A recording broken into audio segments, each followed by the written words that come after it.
Referuar opinionit të mëparshëm të Komisionit të Venecias dhe parimeve të gjykatës së Strasburgut, kryeministri Edi Rama thotë se gjykata nuk ka kompetencën që të pezullojë një antar të kabinetit të qeverisë. Në shënimin e javës në podcastin e tij, duke analizuar qëndrimet e Venecias, kreu i qeverisë tha se pezullimi i ministrës Balluku është antikushtetuese, antidemokratike në frymë dhe jo proporcional.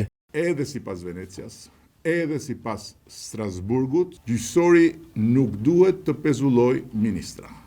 Kjo është jo proporcionale në thelb, antidemokratike në frymë, antikushtetuese në përmbajtje, nënshtrim i ekzekutivit, kërcënim i paprekshmërisë vullnetit demokratik, kundër ndarjes pushteteve, përfundimisht pezullimi i një ministri është në vetvete absurd si koncept. Komisioni Venecia sipas kryeministrit Rama e konsideron ndërhyrjen në pushtetin ekzekutiv, vendimin për pezullimin e ministrit. Titullari i ministrisë ka kompetenca politike dhe jo administrative sipas tij. Në këtë kuadër, gjyqësori nuk duhet të cënojë pushtetin ekzekutiv, pasi konsiderohet presion dhe ndikues në përbërjen e kabinetit qeveritar.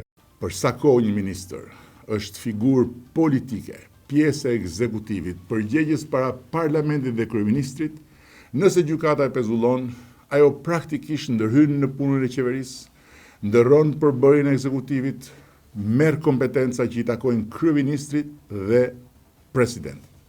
Dhe kjo konsiderohet nga Venecia shkelje e palejueshme e kufijit ndarës mes pushteteve, sepse kjo përpasoi i hap rrugë presioneve politike ndaj qeverisë, destabilizimin institucional, manipulimin e ekzekutivit përmes procedurave penale. Për gjykatën Europiane të Strasburgut, një koncept i tillë ka qenë i pahasur më parë. Megjithatë, gjykata e Strasburgut ka parime të cilat bien ndesh me vendimin e gjykatës speciale në Shqipëri.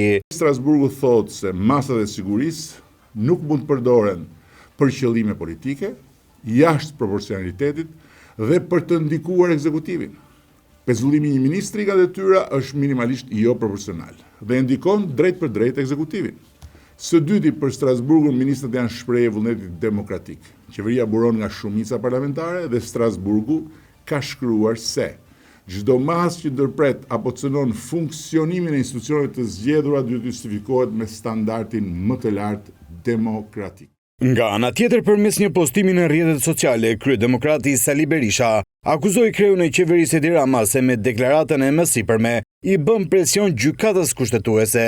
Berisha thotë se ka pyetur inteligjencën artificiale nëse ka ndonjë opinion të Venecias për një konflikt të tillë dhe se përgjigjja që ka marrë është se Venecia është shprehur vetëm për konfliktet e rasteve të pushtetit vendor.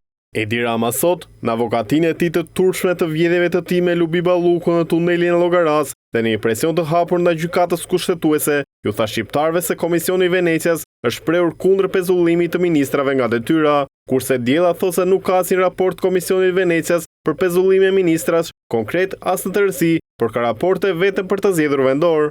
Ndërkaq kreu i qeverisë tha se pret nga gjykata kushtetuese që të qëndrojnë në anën e dur në vendimin në lidhje me ankimimin e bërë nga qeveria për rastin e ministrës Balluku. Kushtetuesja pritet që të shprehet më 2 dhjetor nëse do të regjistrojë për shqyrtim në themel çështjen e fjalë.